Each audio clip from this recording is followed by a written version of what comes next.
Bonjour à tous. Bonjour. Venez, n'hésitez pas. Rentrez dans ce magnifique appartement LVMH. Est-ce que vous m'entendez tous bien? Est-ce que vous êtes heureux aujourd'hui? Bon, eh bien moi je suis très heureuse. Je m'appelle Juliette Lecomte. Je travaille à l'Open Innovation du groupe LVMH. L'Open Innovation, c'est l'endroit où on met en mouvement les idées, les talents au service de nos 75 maisons.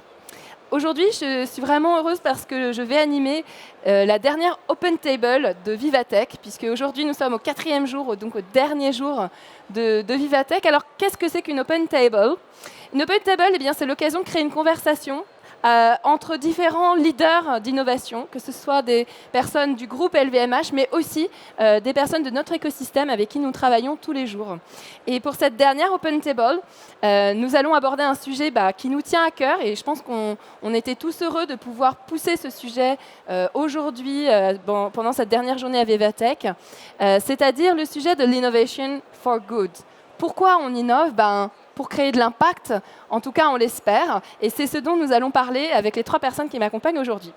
Alors je m'installe et je vais vous présenter ces 3 personnes. On est très très heureux d'accueillir aujourd'hui avec nous Alexandre Capelli, qui est le Deputy Director du développement, Sustainable Development chez LVMH. Merci d'être avec nous aujourd'hui Alexandre. Véronique, qui accompagne et dirige le projet L'Escalator. On va revenir bien sûr sur le contenu de cette initiative. Et Sophie Pinière, fondatrice d'une des startups WeTurn que nous accompagnons chez LVMH. Avant de rentrer un peu plus avant dans la discussion, je pense que c'est intéressant peut-être que vous 3 vous partagiez assez rapidement, on est en mode pitch, vous savez, ici à Vivatech, peut-être votre activité. Donc Alexandre, peut-être en quelques mots, est-ce que tu peux nous raconter ce que tu fais au quotidien? C'est assez vaste. Il s'agit de déployer la politique environnementale, la stratégie environnementale du groupe LVMH au sein de l'ensemble des maisons du groupe. Très succinctement, il y a 4 grands piliers. Un premier pilier autour de la circularité créative, tout ce qui touche autour du produit. Un deuxième pilier sur la traçabilité et la transparence, donc être en capacité d'identifier nos supply chains et de la partager avec nos clients. Un troisième pilier sur le climat et enfin un dernier pilier sur la biodiversité. Voilà, en quelques mots. Parfait, merci Alexandre. Véronique, l'escalator, est-ce que vous pouvez nous dire un peu plus ce que c'est? Alors bien sûr, l'Escalator, c'est un projet, c'est une idée de Maurice Lévy. Donc, dans l'antre de Vivatech, on retrouve Maurice Lévy, mais là qui est vraiment un axe particulier, puisqu'en fait il a souhaité créer un incubateur qui soit destiné à des porteurs de projets qui n'ont pas forcément, on va dire, tous les moyens, les ressources et les accès que peuvent avoir la plupart des start-upers aujourd'hui qui sortent par exemple de grandes écoles ou qui ont en tout cas par essence créé ce réseau autour d'eux. Et donc nous on les accompagne avec du mentorat, du coaching et beaucoup de mise en relation pour qu'ils puissent déployer leurs projets. Merci beaucoup Véronique. Sophie, est-ce que tu peux nous pitcher rapidement WeTurn? Avec plaisir. Bonjour à tous. WeTurn, c'est une toute jeune entreprise qui existe depuis moins de 2 ans. On a développé une nouvelle filière de recyclage pour les excédents de stock, les invendus, toutes les chutes de production également, que l'on recycle en nouvelles matières premières pour les réinsérer dans les circuits de production. Donc, ça veut dire qu'on est la première solution de boucle fermée pour l'industrie textile et on pilote toutes les étapes de l'économie circulaire pour garantir et la traçabilité et l'impact de nos projets. Merci beaucoup Sophie. Alors je vous propose qu'on rentre un peu dans la conversation, dans notre sujet. Et la première question, ça va être pour vous, Véronique. En fait, on parle beaucoup de cette innovation et de toutes ces idées qui foisonnent autour de nous à Vivatech. Mais comment on fait pour garantir que cette innovation elle soit inclusive? C'est un mot à la mode, je m'excuse de l'utiliser, mais c'est important de le dire, c'est-à-dire comment on inclut tout le monde. Et corollaire à cette question, pourquoi c'est important en fait que les gens qui portent cette innovation soient diverses? Bien, je dirais qu'aujourd'hui, la créativité, elle est partout. Et ce qui est important, c'est que justement, on ait une représentation dans les projets qui émergent et qui peuvent donner demain des business, recruter et transformer finalement notre société. On ait une représentation de la société. Et c'est vraiment pour ça que l'Escalator a été créé, parce qu'il y a un constat que si on regarde aujourd'hui le profil des start-upers, et c'est une donnée French Tech, ce sont essentiellement des gens surdiplômés et qui viennent d'un certain nombre dans des milieux sociaux, on va dire, aisés. Et donc, on a des biais. Et l'objectif de plusieurs initiatives, mais dont celle de l'Escalator, c'est justement de retrouver cette diversité et cette représentativité dans les porteurs de projets. Et à partir de là, en fait, on va aussi avoir de l'innovation qui est à l'image de la société et des problèmes qui sont rencontrés par l'ensemble des personnes dans le cadre de leur vie, qui sera forcément différente selon leur origine et leur formation. Merci Véronique. Alors ma deuxième question, c'est pour toi Alexandre. Pourquoi finalement, avec ta responsabilité, c'est important de venir ici aujourd'hui au cœur de l'écosystème d'innovation? Comment l'innovation est centrale sur ton sujet? On a quand même des objectifs ambitieux et je ne vais pas les rentrer dans le détail, on n'a pas le temps, mais on sait aujourd'hui que nous ne pourrons pas atteindre nos objectifs sans innovation. Notamment pour tout ce qui tourne autour des matières premières et des produits. La technologie aussi, évidemment. Aujourd'hui, on brasse énormément de data, on brasse énormément de données. Combien d'énergie consomment nos fournisseurs, d'où viennent nos matières premières. C'est énormément de données qu'on consolide et on a besoin de la tech pour pouvoir gérer, digérer toutes ces données. Ensuite, on a aussi besoin d'innovation dans les matières premières, on a besoin d'innovation dans les nouveaux services circulaires, le recyclage, le upcycling. Sans innovation, on n'y arrivera pas. On travaille aujourd'hui sur des matières innovantes, alternatives. On travaille aussi sur le recyclage. WeTurn, Sophie en parlera, mais on a aussi une solution en parallèle qu'on a lancée au sein du groupe LVMH, Nonasource, où on va consolider les dead stocks de tissus non siglés qu'on va pouvoir revendre aux jeunes créateurs. Voilà, on a besoin de tous ces nouveaux services pour pouvoir atteindre nos objectifs, tant sur la tech que sur les matières premières ou sur des nouveaux services. Et j'en profite quand même, comme tu es ici, pour te demander, est-ce que au sein des porteurs de projets d'innovation à impact, tu arrives à avoir un espèce de profiling, une espèce de profil qui ressort? Contrairement peut-être à la tech, où effectivement on peut être dans la caricature du masculin surdiplômé, dans la mode on a un peu plus de chance et on a un public un peu plus féminin. Okay. Sophie d'ailleurs en est l'illustration. Et j'étais d'ailleurs il y a 2 jours dans une école de créatifs avec laquelle on a un partenariat qui s'appelle Central Saint Martins à Londres, où on était là pour récompenser les 5 projets les plus verts et les plus innovants de l'année. Et les 5 gagnants étaient des gagnantes. Donc ça montre bien que on a un public un peu plus divers. Et parmi les 5 gagnantes, on avait aussi 2 jeunes étudiantes africaines. Donc ça montre bien aussi qu'on a des projets qui viennent de partout sur la planète. Donc oui, on a de la chance et on entretient ça, on va dire un public un peu plus divers dans la mode. Sophie, je te laisse peut-être quand même réagir, hein, puisque tu es un peu emblématique de peut-être ce que vient de dire Alexandre. Est-ce que tu ressens ça? Est-ce que les porteurs de projets à impact, est-ce qu'il y a un profil particulier qui émerge? Qu'est-ce que tu en penses? Alors effectivement, dans la mode, il y a beaucoup plus de profils féminins. Pour ma part, je ne venais pas du tout de la mode, mais on y reviendra après. Et dans l'écosystème global environnement, je trouve que c'est plutôt très équilibré. C'est plutôt très équilibré. C'est plus une histoire de sensibilité, j'ai l'impression. Il y a pas de... Effectivement, il y a beaucoup de femmes, il y a beaucoup d'hommes et ça se mélange très bien. Enfin, il y a pas de... Pour moi, c'est plutôt très équilibré. Et Véronique, je reviens sur votre vision. Est-ce que vous, en termes de projets que vous accompagnez au sein de l'escalator, est-ce que vous avez des pondérations de projets à impact plus forts? Est-ce que vous les voyez davantage émerger? Est-ce qu'ils font partie de vos sélections? Oui, alors d'abord, je devrais dire que nous, on est contents parce qu'on a 40% de femmes dans les projets. Donc, effectivement, on a une forme de surreprésentativité féminine aussi. Et dans les secteurs et les sujets, on est ouvert à tout, puisque ce n'est pas notre prisme d'être spécialisé sur un secteur. Mais c'est vrai qu'on voit que dans les sujets qui émergent, il y a beaucoup de choses qui touchent, on va dire, à des sujets de société donc, et de responsabilité sociétale, comme par exemple des sujets dans l'éducation. On a beaucoup de choses dans l'éducation, le soutien scolaire, l'orientation scolaire ou la santé. On a une start-up qui travaille sur le désengorgement des urgences. Donc on est vraiment au cœur des sujets. Et puis aussi, effectivement, sur les aspects environnementaux et sur la responsabilité sociétale des entreprises. Donc c'est vrai que, de fait, on s'aperçoit que c'est vraiment des sujets montants. Alors, je vais me tourner vers toi, Sophie, et peut-être te demander de nous partager, comme nous avons la chance de t'avoir, peut-être ta trajectoire personnelle. En fait, comment ça s'est passé pour toi et comment, à un moment donné, tu t'es dit, moi, mon engagement, il va se tourner vers un projet d'innovation, mais un projet d'innovation à impact. Comment ça s'est fait? Oui, effectivement. Alors, j'ai créé WeTurn quand j'avais 28 ans. Donc, j'avais assez peu background professionnel, on va dire.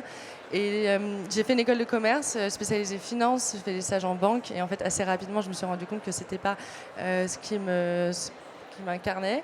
Et j'ai travaillé que dans des startups en fait très rapidement engagées. Donc le compte Nickel qui était un système bancaire pour les plus démunis. Et ensuite j'ai travaillé 5 ans chez KissKissBankBank à la stratégie, à la finance et en accompagnement de porteurs de projets. Évidemment que des porteurs de projets très engagés dans la culture indépendante, la mode, l'écologie, l'économie sociale et solidaire. Et évidemment, en baignant dans cet environnement-là pendant 5 ans, c'était une manière pour moi d'apprendre, de m'imprégner et évidemment de partir pour moi-même monter un projet qui était utile parce que j'aurais pas pu envisager de créer une entreprise qui n'était pas utile. Donc c'est comme ça qu'on est arrivé à WeTurn et donc ça c'était vraiment pour le point d'ancrage. Et après comment je suis arrivée au recyclage et à la mode alors que je n'avais aucune connaissance du secteur, c'était plutôt à l'époque où toutes les parutions il y a 3-4 ans sur les gaspillages, les décharges à ciel ouvert, tout ce qu'on voit partout. Et la question était mais pourquoi tous ces gisements ne sont pas recyclés en nouvelles matières premières? Pourquoi on ne les réintègre pas? Et parallèlement à ça, il y avait ce projet de loi, je ne sais pas si vous connaissez le projet de loi anti-gaspillage, qui interdit désormais la destruction des invendus. Donc j'ai tout combiné et puis on est arrivé, je suis arrivée à l'idée de WeTurn et surtout le lien avec LVMH et le luxe, c'était de me rendre compte il y a 3 ans qu'il y avait tout un écosystème autour du recyclage, de la mode, mais qui réunissait toujours les mêmes acteurs. Plutôt sur la grande distribution et que le luxe n'était assez peu représenté dans ces discussions, dans cet écosystème-là. Et parce que le luxe finalement ne se reconnaissait pas dans cette organisation et qu'il fallait créer toute une logistique, une supply chain qui était adaptée en fait à cette confidentialité, à la qualité de leurs matériaux. Et surtout partir du haut en fait, pour que le recyclage devienne vraiment soit démocratisé, il faut s'adresser à des acteurs influents qui ont les meilleures matières premières, les matières premières les plus qualitatives pour montrer ensuite que le recyclage peut devenir désirable et propagé, enfin utilisé. D'accord. Voilà. Et peut-être pour resserrer un peu sur l'histoire qui vous concerne tous les deux, comment est-ce que tu as rencontré Alexandre et ta rencontre avec le groupe LVMH s'est passée? Alors donc WeTurn a été créé il y a 2 ans, jour pour jour pratiquement, je crois. Et donc pendant 1 an, on a créé la filière. Donc on a cherché des acteurs à chacune des étapes sur la logistique, le recyclage, etc. Et ensuite, il fallait donc il y a 1 an maintenant que l'on trouve un partenaire pour lancer nos projets pilotes. Et donc pendant tout ce travail de recherche, on avait créé toute une documentation qui était très documentée, donc un rapport très documenté qu'on a proposé à différents grands acteurs du luxe. On a eu des réponses très favorables pour nous accompagner et on a choisi le groupe LVMH dans la mesure où Hélène Valade et Alexandre venaient de lancer le projet 360 dont Alexandre va parler après j'imagine. Et donc on a travaillé très rapidement avec le groupe et aujourd'hui on a fini les pilotes, on est en phase d'industrialisation et puis on travaille aussi bien sûr avec d'autres acteurs parce que WeTurn est une entreprise indépendante. Merci. Peut-être du coup, Alexandre, je vais te laisser réagir sur comment WeTurn, finalement, ça s'inscrit dans la démarche globale que vous avez dans le groupe. On a plusieurs objectifs. On en a notamment un qui, comme je disais tout à l'heure, de déployer ce qu'on appelle nous les nouveaux services circulaires. Ça va être tous les services qui tournent autour du recyclage, tous les services qui tournent autour de la location, tous les services qui tournent autour de la seconde main, tous les services qui tournent autour de l'upcycling. Et on a un objectif de couvrir une certaine part de notre chiffre d'affaires avec ces nouveaux services d'ici 2030. WeTurn est totalement aligné avec cet objectif-là et c'est vrai que c'est une solution qui correspondait à tout ce que l'on cherchait. Il y a beaucoup de nos maisons, heureusement pour nous, nous n'en avons pas beaucoup d'invendus, mais on en a quand même un petit peu et c'est un sujet qui est de moins en moins tabou. Et c'est vrai qu'on a besoin de recycler toutes ces matières premières-là et il n'y avait pas tant de solutions que ça sur le marché effectivement aujourd'hui.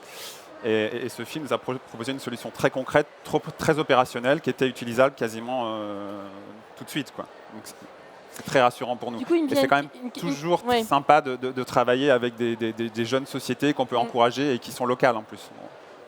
Et est-ce on n'avait pas parlé pendant la préparation, mais peut-être on peut partager, est-ce qu'il y a des sujets sur lesquels vous cherchez encore des solutions et sur lesquels, du coup, les idées sont les bienvenues? Oui, quasiment sur tous les sujets. On fait de l'innovation sur plein de sujets, sur l'éclairage des magasins. C'est un très gros sujet. On essaye de ne plus utiliser de plastique fossile vierge dans nos emballages. C'est un vrai sujet pour les parfums cosmétiques notamment, moins pour la mode, parce que la mode, on a surtout des emballages en carton. Donc on est énormément à la recherche en veille sur toutes les solutions qui vont pouvoir nous permettre soit de passer sur des plastiques biosourcés, soit de passer sur des plastiques recyclés, ou d'utiliser d'autres matériaux à la place des plastiques. Là aussi, on est en veille constante. C'est un vrai sujet de recherche. On travaille aussi sur tout ce qu'on appelle les lab-grown technologies, construire des nouvelles matières premières à partir des bactéries, à partir des champignons, qui sont pour l'instant très peu utilisées. Très peu de nous, aujourd'hui, on ces matières premières sur le dos, mais je fais le pari que d'ici 5-10 ans, on en aura beaucoup.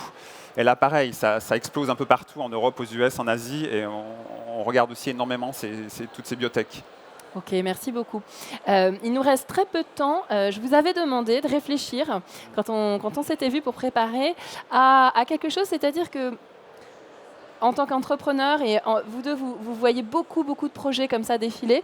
Est-ce que vous pouvez partager si c'était un ingrédient pour les porteurs de projets d'innovation, pour que ça fonctionne, pour que ça puisse fonctionner, pour que ça puisse marcher? Voilà, l'ingrédient, le conseil pour le bon ingrédient du succès. Peut-être Sophie, est-ce que tu peux nous partager ce que serait ce bon ingrédient? Beaucoup d'endurance et de résilience. Ok. Et nous sommes certains que tu en as. Alexandre, pour toi, l'ingrédient... Ouais, moi, j'avais fait mes devoirs. Ouais. Alors, c'est 4. Moi, j'en ai 4. Tu en as 4. Allez, on c'est un peu t'écoute. deux paradoxes. D'accord. C'est qu'il faut être créatif, mais concret. D'accord. Souvent, je me suis aperçu que les startups, il faut qu'elles soient créatives, mais en même temps que la solution soit très concrète. Ok. Et le deuxième, c'est qu'il faut qu'il soit fiable, mais en même temps très séduisant. Je pense que quand on est 2 ou 3, il faut être en capacité de séduire des très grands groupes comme nous. Donc, il faut être à la fois très fiable et aussi très séduisant. Et oui, la désirabilité, c'est le fondamental pour un groupe comme LVMH. Donc, évidemment, il ne faut pas l'oublier. Véronique, l'ingrédient pour créer de l'impact? Alors, je crois que ça sera peut-être un peu redire ce que tu disais, mais avec d'autres mots. Pour moi, c'est l'engagement et cette capacité à jamais lâcher, en fait. Parce que ce qu'on voit, c'est que c'est des cycles de haut et de bas, et que ceux qui sortent et qui émergent, finalement, ce sont ceux qui ont cette capacité, effectivement, à rien lâcher. Voilà, j'ai l'impression qu'il y a cette idée de ténacité. Donc, il faut y croire jusqu'au bout. Donc, voilà, tous les talents d'innovation qui sont réunis ici, il faut y croire, créer de l'impact, on a besoin de vous. Merci à tous d'avoir participé avec nous à cet Open Table et merci surtout à vous trois. Merci. Je crois qu'on peut vraiment tous vous applaudir pour avoir été et partagé avec nous tous ces conseils. J'ai été ravie d'être avec vous. Passez une très bonne journée sur Vivatech. Merci beaucoup. Au revoir.